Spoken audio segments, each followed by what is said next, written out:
제가 오늘 발제를 할 부분은 이제 감염병 취약계층 보호를 위한 법제 방안입니다.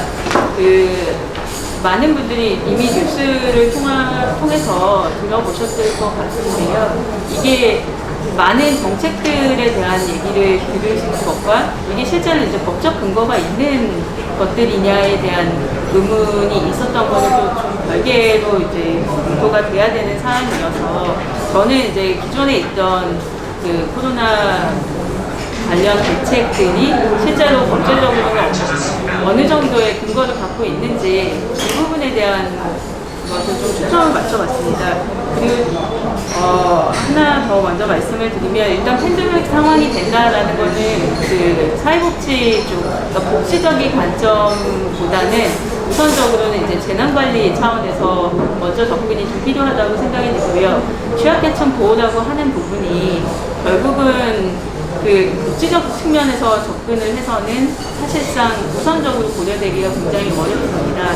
일단 재난관리 측면에서 보는 것이 중요한 이유는 재난관리라고 하는 것의 목적이 국민의 생명, 신체에 대한 안전을 바로 보장하기 위한 데 목적을 두기 때문에 그 목적 달성에 필요한 수준이 달성이 돼야지만 재난관리가 이루어졌다고 보고 있고, 그런 의미에서 이제 취약계층에 대해서도 재난관리 측면에서 이걸 접근하게 되면 취약계층이 충분하게 안전이 확보되지 못하는 그 상태 자체가 재난관리로서의 역할을 못한 부분이어서 그런 부분을 좀 보완할 필요가 있다라는 쪽으로 접근이 가능할 것 같습니다.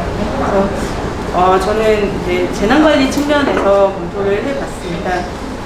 일단 서론 부분에서 말씀드릴 부분은 사실 취약계층의 범위가 어디까지냐에 대해서 사실상 이번 코로나 사태에서는 과거에 보통 저희가 재난취약계층이라고 얘기했을 때는 어린이나 노인이나 장애인 정도를 이제 고려를 했었는데, 최근 이 코로나 상황에서는 경제적인 분야에서의 취약계층까지도 고려하는 법안들이 많이 나오고 있고, 그런 부분에서 보면 이 코로나 사태는 기존의 취약계층 범위를, 우리가 생각하는 취약계층의 범위를 굉장히 확장했습니다. 근데 오늘은 여기 사회복지적인 관점에서 보는 부분이기 때문에 어린이, 노인, 장애인 중에서 비슷하게 적용되는 부분들이 많긴 하지만 그 중에서도 장애인 분야에 대해서 좀 검토를 더 집중해서 해봤습니다. 그 이유는 메르스 사태 이후에 가장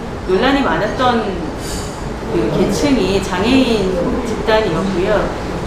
사실상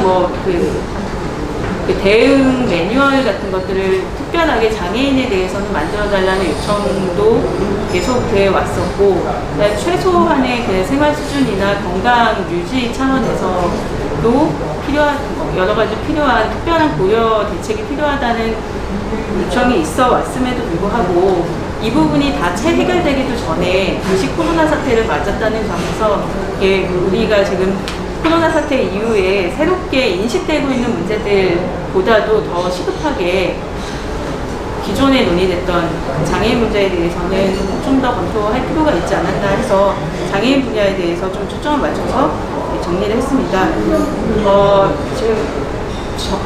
지금 오늘 이 학회 자리가 우파만 모이는 자리는 아니고 해서 좀 간략하게 좀 이해 가능한 범위로 설명을 드려야 될 텐데요. 일단 자료집에 있는 페이지를 좀 지금 말씀을 드리면서 발제를 하도록 하겠습니다. 일단 35페이지를 보시면 일단 우리나라 재난관리법제에서 재난 취약계층에 대해서는 어떻게 바라보고 있는지에 대한 검토를 먼저 해봤고요. 우선 감염병 재난관리 특성을 보면 두 번째 문단에 보시면 사실상 감염병 재난은 일반적인 재난관리보다 훨씬 더 대응 과정에서의 불확실성이 매우 높다는 평가를 받고 있고, 그 부분 때문에 사실상 전 국민이 협력을 할 필요성도 나오는 것 같습니다. 이 부분에 대한 불확실성에 대해서는 여러 문헌에서 올해 발간되는 문헌들에서 언급을 하고 있는데요. 이게 공간적으로도 굉장히 넓은 범위에서 이루어지고 시간적으로도 수습하고 확산 방지 조치가 같이 이루어져야 된다는 점에서도 굉장히 이제 시급성을 요한다고 하고 있습니다. 그리고 정보 측면에서도 이번 코로나 사태에서도 알 수 있듯이 이 정보가 충분하지 못해서 생기는 여러 가지 사회적 혼란 같은 것들도 이게 이 신종 감염병 재난에서는 특수한 성격을 가지는 부분이라고 할 수 있겠습니다. 일단 그 36페이지를 보시면 일단 감염병 재난관리 체계에 대한 이해가 좀 필요할 것 같은데요. 일단 아까 말씀드린 것처럼 감염병 재난도 역시 재난 및 안전관리 기본법에 따른 사회적 재난의 하나로 보여지고 있습니다. 과거 메르스 사태 때는 신종 감염병이 그 감염병 예방법상의 감염병이 아니었던 관계로 메르스가 재난 및 안전관리 기본법상의 감염병이 아니었습니다.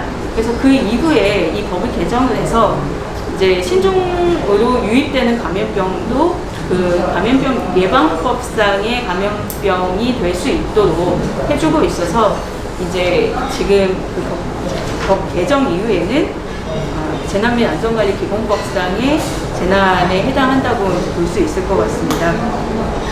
그리고 두 번째는 이제 감염병 분야에 대해서는 별도의 법률을 제정을 하고 있습니다. 그 이유는 감염병 재난이라고 하더라도 재난 및 안전관리 기본법에서는 모든 재난에 대한 일반적인 규정을 정하고 있기 때문에 감염병에 대한 특수한 사항까지 다 고려를 할 수가 없는 상황입니다. 그래서 감염병 예방법이 별도로 있고 이 감염병 예방법의 예방이나 대응에 대한 사항들을 상당수 이제 포함을 하고 있습니다. 그래서 이제 감염병 예방법도 함께 이제 고려를 해야 되는 법률이고요. 그 코로나 3법이라고 해서 감염병 예방법에 대해 전주 3월에 이제 개정을 했고요. 이 내용은 오늘 주제하고는 조금 떨어져 있으니까 생략하도록 하겠습니다. 그 뒤에 이제 38페이지를 보시면 그러면 우리나라 재난관리 사업 업체 하에서 재난에 대한 취약계층에 대한 고려를 어느 정도 하고 있느냐에 대한 검토를 해봤습니다. 38페이지를 보시면 왜 재난 취약계층에 대한 법제상의 고려가 필요한 것인가에 대한 논의를 좀 포함을 했고요. 최근 들어서 이제 재난 관리가 단순히 재난을 막고 발생한 이후에 그냥 복구하는 거에 그치지 않는다라는 논의에서 이제 좀 더 넘어서서 재난 불평등까지 해소하는 것이 재난 관리에 포함되어야 된다는 그 강조가 계속 이루어져 왔습니다. 그래서 최근에 이제 2017년에야 돼서 사실상 재난 및 안전관리 기본법에 재난 취약계층에 대한 개념을 도입을 하게 됩니다. 그 전까지는 그 특별하게 안전 분야나 재난 분야에서의 취약계층에 대한 고려를 법제상으로는 하고 있지 않았었는데요. 이 2017년 제정 이후에는 재난 취약계층에 대해서는 특별하게 대책부터 대응 방식까지 다 별도로 마련할 필요가 있다라는 식으로 이제 정책 방향이 가고 있습니다. 그래서 그 취약계층에 대한 거 보시면 각주 그 13번인데요. 39페이지의 각주표를 한번 보시면 취약계층의 종류도 이제 법제상으로 취약계층이라고 하는 그룹을 설정하고 이 그룹에 대해서 지원하거나 배려하는 법률들이 이 정도가 있습니다. 여기 보시면 안전 분야에 대한 취약계층이 있고 취업이나 문화나 이런 분야에 대한 취약계층이 있습니다. 근데 물론 이제 그 개별법의 목적에 따른 취약계층에 대한 배려를 해야겠지만 이게 어떻게 보면 문화적인 요소를 고려하는 것보다 이게 안전 분야에 대해서는 취약계층 보호가 배려 차원이 아니라 최소한 이렇게 지켜줘야 되는 수준이라고 봐서 이 부분은 좀 기존의 이제 취약계층에 대한 보호, 복지적인 측면이나 지원적인 측면에서 접근하는 것은 좀 적절하지 않다고 생각을 하고 있습니다. 그래서 결국은 이제 재난관리 쪽에서의 취약계층은 최소한의 그 재난관리 목적 달성을 위해서 반드시 필요한 사항이라고 보면 될 것 같고요. 그래서 입법에도 그런 취지가 반영이 될 필요가 있다는 생각입니다. 다음 페이지에 40페이지에 이제 보시면 방금 말씀드린 것처럼 2017년에 대해서야 재난 및 안전관리 기본법에 그 안전 취약계층이라고 하는 개념이 들어가 있고, 이 어린이, 노인, 장애인 등 재난에 취약한 사람을 안전 취약계층으로 분류를 하고 특별한 고려를 하고 있습니다. 감염병 예방법에서는 이런 취약계층에 대한 개념이 아예 없다가 올해 이제 3월에 들어서야 이제 감염병 취약계층에 대한 개념이 조문으로 들어오게 되었습니다. 그래서 41페이지에 그 양괄호 3번 부분의 아래쪽을 보시면 감염병 예방법 49조의 2가 이제 신설이 되었는데요. 이 내용을 보게 되면 그 감염 취약계층의 범위를 어린이하고 노인으로 하고 그 밖에는 이제 등으로 규정을 했고요. 그리고 이 보건복지부 장관부터 그 지자체장한테 보호조치 의무를 규정을 했습니다. 근데 이제 이 조항의 문구들을 보게 되면 상당히 제한적입니다. 그러니까 마스크 수급에 어려움이 있는 사람을 대상으로 하고 재정적인 문제들이 있었기 때문에 사회복지시설을 이용하는 그 취약계층에 대해서만 마스크 지급을 이제 하도록 하는 조항으로서의 성격 이상을 갖지 못하게 이것저것 문구들을 이제 해석해 보면 그렇게 규정이 되어 있는 상황입니다. 어쨌든 그럼에도 불구하고 이제 감염병 예방법에 이런 내용이 들어갔다는 것 자체는 이제 굉장히 좀 고무적인 일이고요. 지금 현재 법 상태에서 취약계층에 대한 고려는 이 정도의 내용이 이제 들어있다고 보시면 될 것 같습니다. 그 42페이지하고 이제 그 이후에서는 감염병 재난에서 장애인 보호에 좀 초점을 맞춰서 몇 가지 사례에 대한 분석을 했습니다. 네, 이번에 이제 코로나 사태에서 가장 문제가 됐던 부분, 그리고 과거 메르스 때도 문제가 됐던 부분이 바로 이제 한 3가지 정도로 정리를 했는데요. 첫 번째는 이 복지시설, 사회복지시설에 대한 격리 조치 문제고요. 두 번째는 그 방문 돌봄 서비스에 대한 문제, 그리고 세 번째는 장애인의 정보 접근권에 대한 문제. 이 3가지가 사실상 그 여러 언론에서도 다뤄지고 있는 이슈 사항인 것 같아서 이 3가지가 지금 우리 법제에서 어느 정도 근거를 갖고 있는지를 한번 검토를 해봤습니다. 그 첫 번째와 두 번째의 문제는 장애인 복지 쪽, 장애인 시설의 문제에 국한되는 것은 아닌 것 같고요. 노인 쪽에도 똑같이 적용될 수 있는 그런 부분인 것 같습니다.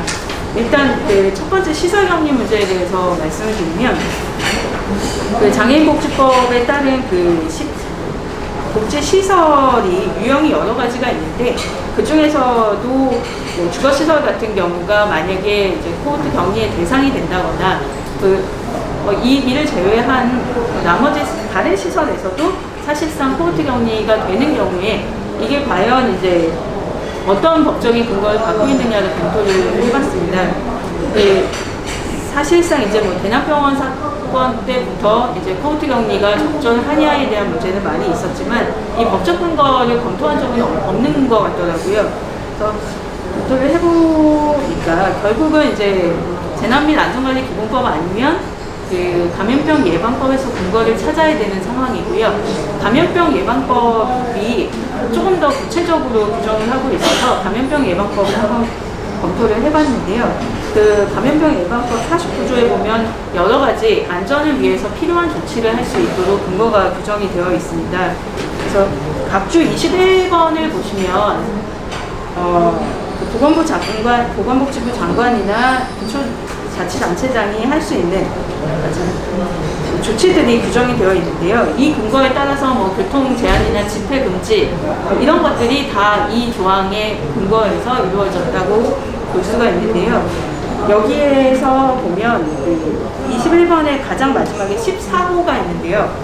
감염병 의심자를 적당한 장소에 일정 기간 입원 또는 격리할 수 있는 근거도 여기에 이제 들어 있습니다. 그러면 이제 이번에 검토가 됐던 그 코호트 격리가 여기에 근거해서 이루어질 수 있느냐, 이 부분을 이제 좀 생각을 해봐야 될 것 같은데요.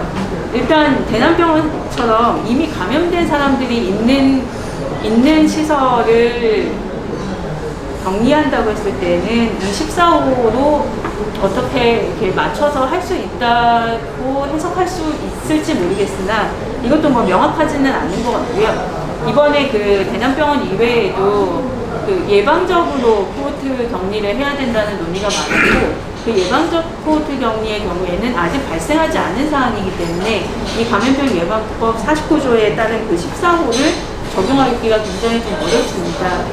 그래서 특히나 지금 이제 이 49조의 조문의 개편의 개정 연역을 보게 되면 사실상 재량이 굉장히 줄었기 때문에 재량이 줄고 반드시 이거에 근거해서 필요하다면 해야 되는데 해야 되는 상황으로 된 상태에서 이 부분을 이제 여기 14호 같은 거를 굉장히 확장해서 해석하게 되면 굉장히 권리 침해 요소가 많게 집행이 이루어질 수밖에 없다는 점에서 이거는 근거가 좀 부족하다는 생각입니다. 그러면 그 재난 및 안전관리 기본법에는 근거가 있는지를 검토를 해봤는데요. 그 재난 및 안전관리 기본법에도 이제 응급조치에 대한 규정이 있고요.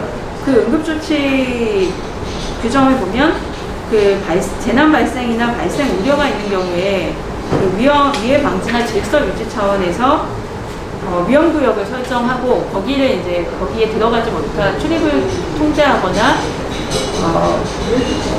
퇴거 명령을 할 수 있는 근거를 마련하고 있습니다.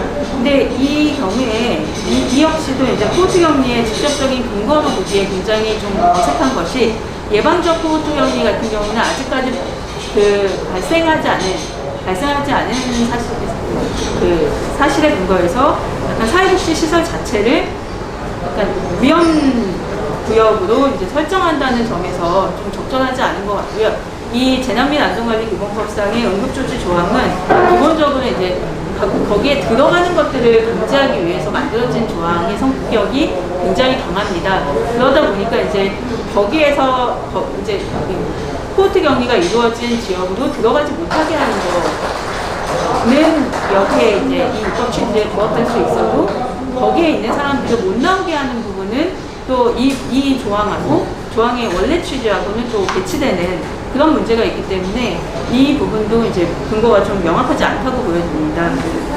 두 번째는 이제 코호트 격리가 적절하냐, 내용상, 그러니까 하게 되면 이게 효과가 있는 정책이냐라는 거를 이제 검토하기 위해서 그 장애인복지법 시행규칙에 있는 시설 기준을 한번 검토를 해봤습니다. 근데 45페이지에 있는 각주 22번을 보시면 이 부분도 이제 거주시설의 경우에 시설 기준은 사실상 이제 약간 뭐 구획이 아니라 면적 단위로 정하고 있기 때문에 그 안에서의 구획을 규정하고 있는 것들은 없어서 한 명이 이제 감염되면 계속해서 확산이 가능한 그런 문제들이 좀 있을 수 있을 것 같습니다. 죄송합니다. 중증장애인 거주시설에 대해서는 이제 격리보호실을 설치하도록 하는 규정들이 있긴 하지만 일반적으로 이런 게 없는 상태에서 만약에 사회복지시설 자체를 격리하게 되면 그 안에 있는 사람들은 다 같이 그 안에서 이제 감염에 더 노출될 수밖에 없기 때문에 우리 지금의 현재 기준으로는 코호트 격리부터 우선적으로 검토하는 게 좀 적합하지는 않다 이런 생각이 들었습니다. 뒤에 이제 그 매뉴얼 부분은 뒤에서 말씀드리고요. 두 번째는 이제 장애인 방문 돌봄 서비스입니다. 48페이지인데요. 이 내용을 보시면 이제 뭐 아시다시피 그 시설 장애인의 경우에도 시설 격리가 문제되고 있는 상황에서 그 재가 장애인에 대한 보호는 사실상 방문 돌봄 서비스에 거의 의존을 하고 있는 것 같습니다. 그런데 이 부분에 대해서도 사실상 이 돌봄 서비스가 지속되기가 어려운 환경에 놓여 있었고 이게 사실상 그 돌봄 노동자를 보호하는 측면도 있지만 장애인을 보호하는 측면에서도 이 돌봄 서비스를 계속 유지하는 게 이제 맞느냐에 대한 논란이 좀 있었던 것 같습니다. 그래서 크게는 이제 돌봄 서비스와 관련해서는 두 가지 문제가 있었는데요. 그 50페이지 처음에 이제 보시면 장애인에 대한 돌봄 서비스가 중단되는 경우에 이제 기본적인 생활이나 활동이 안 되고 기존에 가지고 있던 기저질환이 이제 좀 더 악화된다든지 하는 문제들이 발생할 수 있다는 거 하나와 돌봄 서비스를 하는 노동자의 안전이나 처우에 대한 문제 두 가지가 법적으로는 크게 이제 분류될 수 있었던 것 같습니다. 근데 이제 일단은 돌봄 서비스 인력에 대해서는 사실상 기본적인 자격 요건에 대한 규정은 법에서 있는데 이게 감염병 재난이 발생된 이후에 대한 그 돌봄 서비스에 대한 규정이 거의 없는 것 같고요. 이 부분은 매뉴얼에 의해서 할 수밖에 없는 측면이 있기는 하겠지만 사실상 이게 어느 정도까지 다 매뉴얼에 의존할 것이냐 이 부분이 좀 명확하지가 않아서요. 이 부분에 대한 법적 근거를 어느 정도 마련할 수 있을 것인지에 대한 논의가 앞으로 계속 고민을 해봐야 되는 문제인 것 같습니다. 그리고 52페이지에 이하에 보시면 방문 돌봄 서비스를 제공하는 지원 인력에 대해서는 어떤 식으로 이제 보장을 할 것이냐. 뭐 예컨대 아까 좀 시설 격리가 들어갔을 때 그 안에서 활동하는 그 돌봄 노동자나 그런 분들에 대한 이제 보호는 어떻게 해야 되는지에 대한 문제가 있고요. 실제로 이제 이 돌봄 노동자가 감염병 피해를 입었을 때 어떤 그 처우, 어떤 보상 같은 것들을 받을 수 있는지에 대한 문제나 혹은 그러니까 그 돌봄 서비스 제공을 위해서 필요한 필요 최소한의 처우를 어떤 걸 지원해줘야 되느냐에 대한 문제조차도 크게 이제 논의가 없어서 이런 부분에 대한 검토도 이루어져야 될 것 같고요. 이 부분도 역시 지금 법적으로는 근거가 지금 없는 상황입니다. 세 번째 부분이 이제 장애인의 재난정보 접근 문제인데요. 이 부분은 사실 어떻게 보면 그동안 굉장히 여러 법률에서 법적 근거를 마련을 해두고 있는 것 같습니다.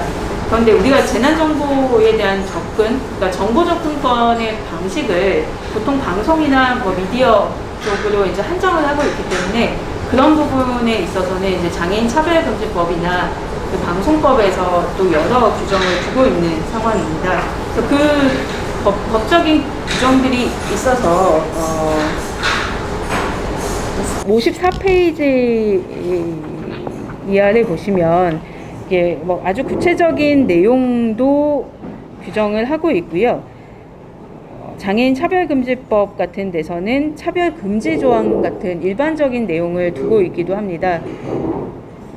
그래서 이게 원래는 장애인 차별금지법의 이념만 가지고도 그 개별 분야에서 장애인에 대한 고려를 그러니까 정보 접근이 가능하게 고려할 필요가 있는데 이게 이제 잘 이루어지지 않다 보니까 방송법에도 들어가 있고 그 기타 다른 그 유사 법률에서도 이 정보 접근권에 대한 조항들이 이제 산재해 있는 상황이라고 볼 수가 있을 것 같습니다.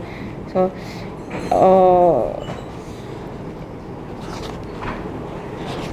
그 56페이지, 57페이지에 보시면 이제 표가 있는데요.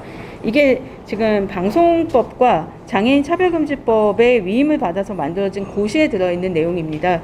근데 이제 장애인 차별금지법하고 방송법에서 어느 정도나 이제 장애인 방송을 편성하고 제공할 것인가에 대한 내용을 규정하고 있는데 이 부분이 법 체계상으로 지금 굉장히 안 맞고 하위로 내려갔을 때는 이게 예외로 면제되는 부분들이 많아서 이런 부분도 사실상 이게 방송을 의무적으로 해야 된다고 규정을 하면서도 면제되는 부분이 많고 이게 법적으로는 강제된 의무도 또 아니다 보니까 이게 잘 지켜지지 않는 것 같습니다. 그래서 이번 코로나 사태 때 추어 제공이 안 되는 문제에 대해서 굉장히 이제 논의가 많았었는데 그 인권위원회에서는 이 부분을 이제 같은 화면에 잡지 않는 거에 대해서만 얘기를 했지만 사실상 방송이 의무가 아닌 부분이 많아서 이런 부분도 사실 좀 체계적으로 정비할 필요가 있다고 이제 보여집니다.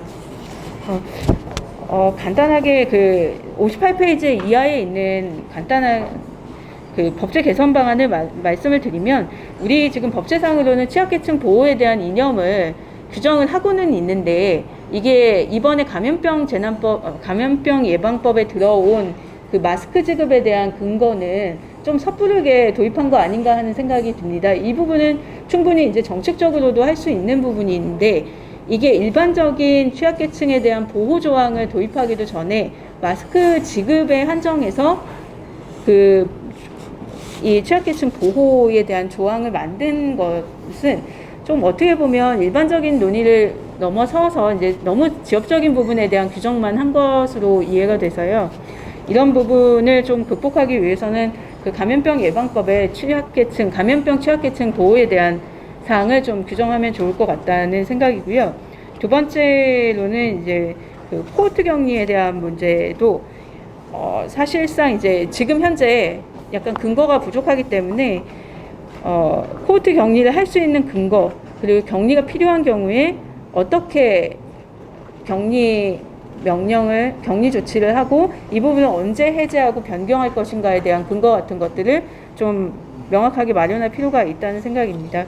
그리고 장애인 정보 접근권에 대해서도 마찬가지로 이 부분 역시도 이제 법적으로는 의무가 어디까지인지 그리고 실제 배려해야 되는 부분이 어디까지인지를 좀 명확하게 법 체계적으로 정비할 필요가 있다고 생각이 됩니다. 그리고 마지막으로 이제 62페이지인데요. 매뉴얼에 대한 부분입니다. 이게 사실상 매뉴얼은 우리가 이런 감염병 재난 사태에서 모든 것은 이제 법적인 근거 하에서 할 수는 없는 건 뭐 너무 당연한데요.